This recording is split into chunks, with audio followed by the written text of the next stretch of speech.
Hey everyone, this is Video Game Fan 1999 here, and I'm back once again for another gameplay on Sonic Racing CrossWorlds for the Nintendo Switch. In my last gameplay of this, I played through the A Grand Prix, and now we're going to go ahead and play through another Grand Prix on this game, and we'll see how we do on that shortly. And before we get started, I do have a special guest joining with me, and that is Video Game Fan 96. That is correct, and this is Video Game 96. So, while we are about to get this Grand Prix underway, let me just say before we jump right into it, is that this next Grand Prix that we're going to be doing is the last one that we have yet to do. I do know there's crossover Grand Prix that are also included, but I just cannot do those just yet because I haven't purchased the DLC, but I might plan to showcase those in the future sometime on my channel after I do purchase the DLC for this game. But yeah, without further ado, let's not waste any more time. Let's go ahead and get into this right now and see what happens. So let's go to Grand Prix, of course. And what character are we going to play with here, Dominic? I know this might sound kind of interesting considering the character, but I think this segment right here, I think it'd be a good idea to play as Hatsune Miku this time around. Yeah, it's a very interesting choice. Sure, I guess we'll go with Hatsune Miku. Now, as for her vehicle, she actually does happen to have a extreme gear, so let me just go ahead and find it on here somewhere. Yeah, it's the Devious something, I think it is. Yeah, I found it right here. It's the Diva Machania. I think that's how you pronounce it right here. I'm not too sure, but this is basically her vehicle that is included with the character, so that's basically what we are going to do here. Okay, so let's once again choose normal speed, and our rivals that we have this time to choose from are SBO and Wave. And like I said lots of times before, I do want to stick with an easier rival level just so I can get through this as simple as possible. So we're going to choose SBO as our rival for this one.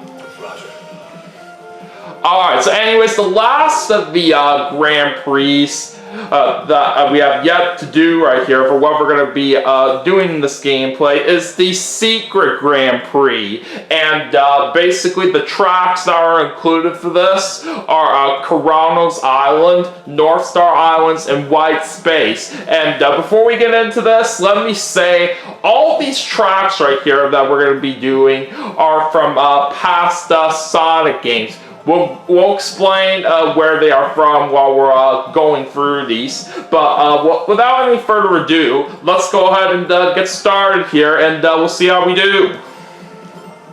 Basically how you unlock this is basically do all the Grand Prix at least once, and then boom, right then and there. Yeah, it's just that simple. In terms of for this particular track here, Chronos Island, this right here, I mentioned it before.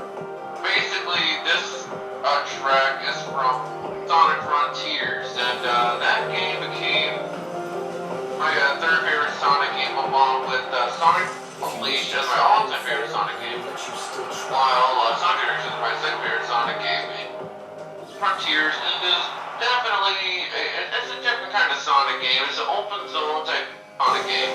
You know, it's different, but based on what I remember my last full playthrough in terms of story-wise, I had a good time with it. But there is a DLC update, there's more of a free update called The Final Horizon, which basically takes place before the final boss fight in the game, but it's an alternate ending of sorts. I heard that was ridiculously hard. Hatsune Miku, She is a Sega character, and basically, and to those who don't know her games, her games are basically rhythm-based games where you press the buttons and move the analog stick around and stuff like that. To the rhythm of the music. But the first Resident Evil game I played was the Tone, which is the PS4 version where you get like two to three songs for free or whatever. Then the best music you gotta pay. That was kind of stupid, but I still did buy something despite that. I think it's a nice experience. And there is, although unfortunately that game doesn't have a story mode. There is a game I did get though called Resident Evil Project X or Diva X, whatever it is you gotta want to pronounce here. And basically with Resident Evil, but that game has a story line, but I didn't even bother finishing it. So to those who are into Resident Evil, well, hey, there you go. She's here in the game because she became available as one of the free updates, I believe, because since she's a Sega character, Sega characters come with free updates, and also Resident Evil is the only DLC, or in this case, update character, to have it to where she has voice lines, and the reason being for this is because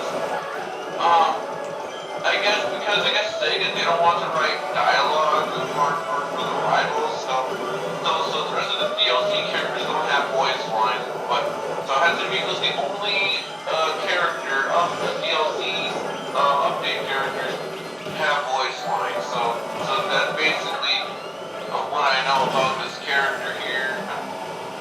But I do like Resident Evil, unless I think her games are pretty fine. But yeah, I have heard about Hatsune Miku myself for a while, but those kinds of games don't really catch my interest too much. But whoever is into those kind of games, at least that is nice for them. Yeah, not everybody is going to be into Resident Evil, and I literally blame them because, just not everybody is into rhythm games. To me personally, I like rhythm games. They are pretty fun. I do like that you get to listen to the beat of the music and stuff. So, and also pay close attention to Resident Evil's victory music. I think it's actually pretty cool.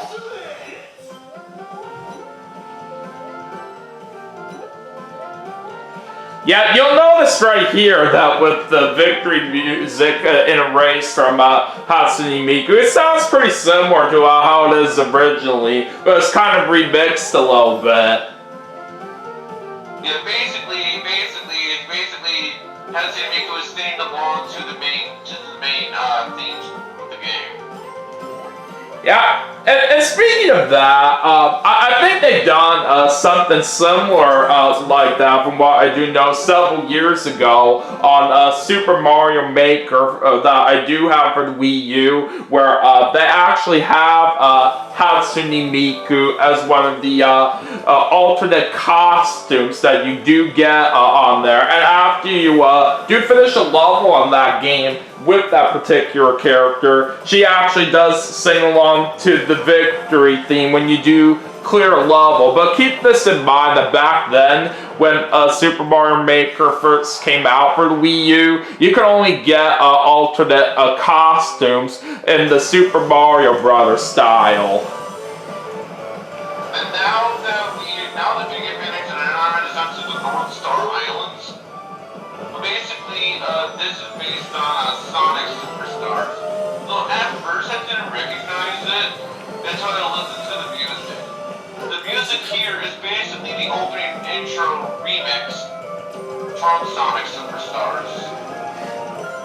Yeah, I do have Sonic Superstars for the Nintendo Switch in my collection. I do say it's a pretty good Sonic game from what I have played out of it. But for Sonic Frontiers, with that first track that we raced on earlier, I don't have Sonic Frontiers yet, but I've heard some good things about it though, right here, but I'm just not quite ready to get it at this moment right here, but I will plan to get it at some point in the future.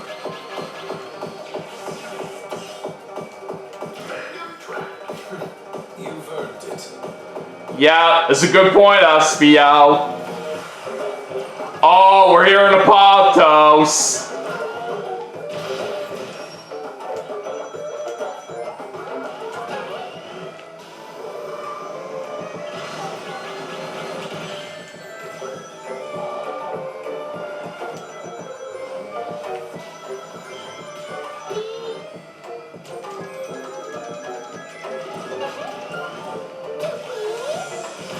Yeah, take that, sucker. And that is why, kids, must always remember to not mess with that city being Google County, you know. But all kidding aside, I've been surpassed. yeah, all kidding aside, yeah, as for my opinion on Sonic Superstars, I thought it was a big game. I get what they were going for with that game. I get what they were going for. I get it, but I didn't really care for the game all too much. I would have rather preferred it if they would have had extra lives. The game, it is a classic Sonic game after all. But the unfortunate thing is, though, is I'm actually somewhat glad that they had it to where you have infinite lives in the game. Because final bosses, yes, I said bosses, in the game are pretty ridiculous. I'm okay, because I don't want to make this kind of video, as a rant, all I'm gonna say is, all three final bosses in Sonic Superstars are pretty hard, especially the true final boss. And Video Game Bandage 99, I did manage to see two of the three true final bosses. And even here, that the true final boss is completely RNG. Yeah. All I'm gonna say is that all three final bosses are ridiculously hard. That's all I'm gonna say regardless of that. Yeah, what I'm gonna say to that is Sega was just not kidding around where they were making those bosses pretty difficult. Alright, well, we got second place on that race, which is pretty good. It's just because the storm was in the way. Well, all that happened. But hey, at least second is better than nothing. First, I thought Video Game Bandage 99 was gonna go into a very little placement, but I guess I thought wrong. But Video Game Bandage 99 is heading to the white space, white world area. Basically, this white space track is based on the Shadow Generations variants, which makes sense because see how they could have done a white space for Sonic's version, considering how that was in 2D. Yeah, I definitely. With Shadow's version of white space being on here, I think it actually fits in pretty well, considering that it's in 3D. Yeah. That's just what I was going to say to that. The second part of it is actually my favorite of all the tracks in terms of for this Prix year. But yeah, I can definitely see how they came up with the design of this kind of track right here. Because, yeah, if you guys may know with Sonic X Shadow Generations, basically, the white space right here is basically like your level select right here. You basically see it in 2D in the Sonic Generation side of things, while it's 3D on the Shadow Generation side of things. So it definitely does make sense of why they have to make this 3D to fit in perfectly with that. And I would definitely recommend to check it out Sonic X Shadow Generation, because you have two fantastic, you you have two fantastic games in the package. We have Sonic Generations, where they have some additional content on there. But they do have the Shadow Card, and for some weird reason they removed Right There, Right On in place of Westopolis. I think the reason why they did that was because of copyright reasons. I don't know why else they removed it. But you also got the Shadow Generations.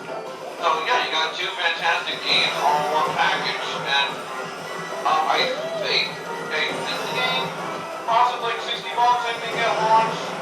I don't remember the cost. But anyway, I think the game is definitely well worth it, especially 100% completion. But yeah, in the track that we were on for the second lap, we had a frenzy in which what happened with that was we actually charged up our drift much quicker than normal. But yeah, in terms of When that kind of thing happens, be sure you definitely charge up your drift meter constantly when that happens. So that way, you get pretty good boost going. But yeah, in terms of Sonic X Shadow Generations, I also do recommend the game to everyone out there if they haven't gotten it yet. I do say it is a fantastic Sonic game overall, and I basically had it in my collection for a little while now, and I've definitely been having a lot of fun with it on all these times I get around to playing it. I have played it a fair amount on my channel right here, if you all haven't seen me play it yet. There is a red star ring close to the end of the track, which I believe you get via next 99 pass, but that red star ring is very risky.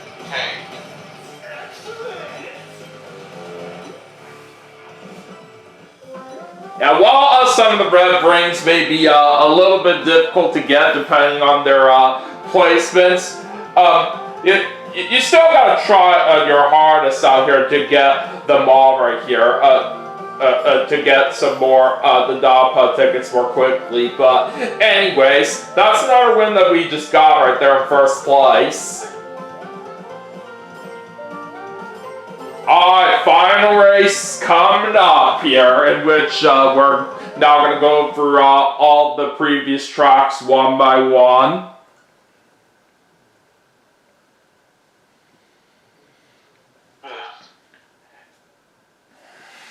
And also, if you don't know by now, with Sonic X Shadow Generations, when I first got that game, it basically allowed me to play any kind of version of Sonic Generations for the first time, because I never owned the original version that came out several years ago.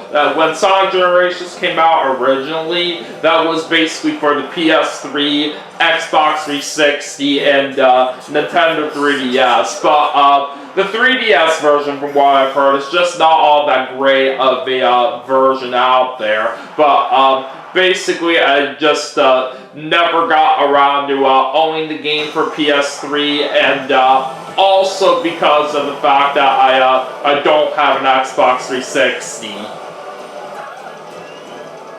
should have gotten the PS3 version, but yeah. But anyway, regardless, the 3D finish is correct. 3DS is a terrible version. Because for one, for a 3DS game, a lot of the game is played in 2D, even as modern Sonic. And on places that are 3D, there's nothing much. Unless you want to call the special stages and maybe a few 3D sections. But even then, the 3D sections I think are mostly automated or something, I don't know. But either way, the 3DS version not good. And also another reason what makes it bad is if you want to 100% the game, you literally have to go to the mission mode, do this thing to where you use your gold play points things that are on your DS or 2DS, whatever PS related thing that you have, and you basically gotta use up your mission. You gotta basically use up your play point. And the problem is, I believe each mission costs around 5 or 10 of those which means that you literally just set your 2DS time clock, for every 1,000 steps, or just shape the 3DS or 2DS, just shape the thing like I did back in the days. And then after the 1,000 steps that I put in quote, then you do this thing to where you set your 2DS or 2DS system. So the next day later, you're repeating the process until you buy every single mission.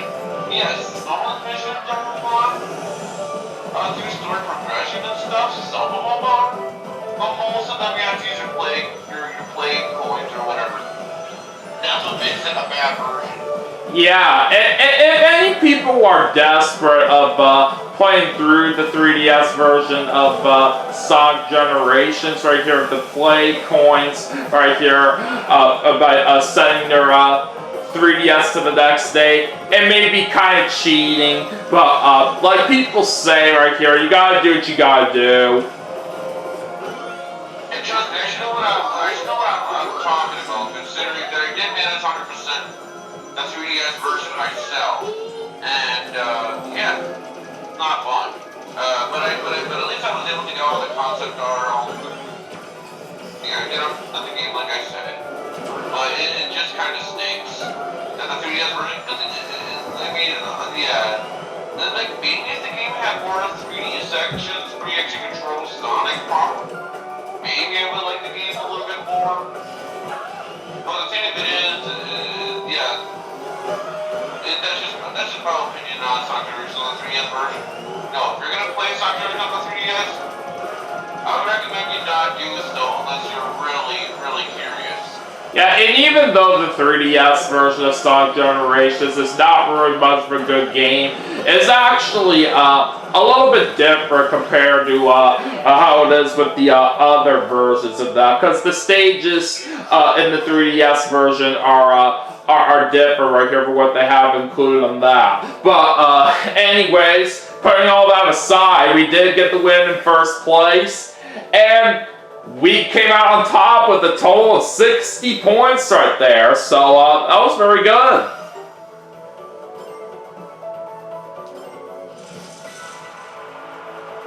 You have proven yourself. I relent. Alright, another check mark has been applied right here to the rival that I've just beaten. And it's time for the award ceremony.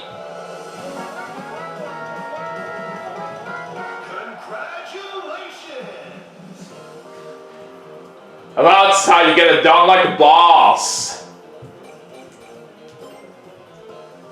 But yeah, for my overall thoughts right here for this Grand Prix that we just did, this one is absolutely fantastic right here, where it does include 3 different kinds of tracks that were originally in some past Sonic games right here. So for them to include places like that all throughout this Grand Prix, I definitely really like this one a lot right here, especially for what they have done with the white space track right here, where it's definitely a fantastic representation of Sonic X Shadow Generations from what we were talking about earlier. But yeah, for that being the last of the Grand Prix that are included in the base game, it is definitely a good one right here to wrap things up with, for sure. So I definitely had a great time playing through it right here while it lasted. So yeah, anyways, that is going to do it for my gameplay of the Secret Grand Prix on Sonic Racing CrossWorlds for the Nintendo Switch. And I'd like to thank you all so much for watching. And not only that, I do want to thank Video Game Fan 96 for joining me as well. Yeah, no problem. It was a lot of fun. So anyways, don't forget to like and subscribe, and I'll see you guys in my next video.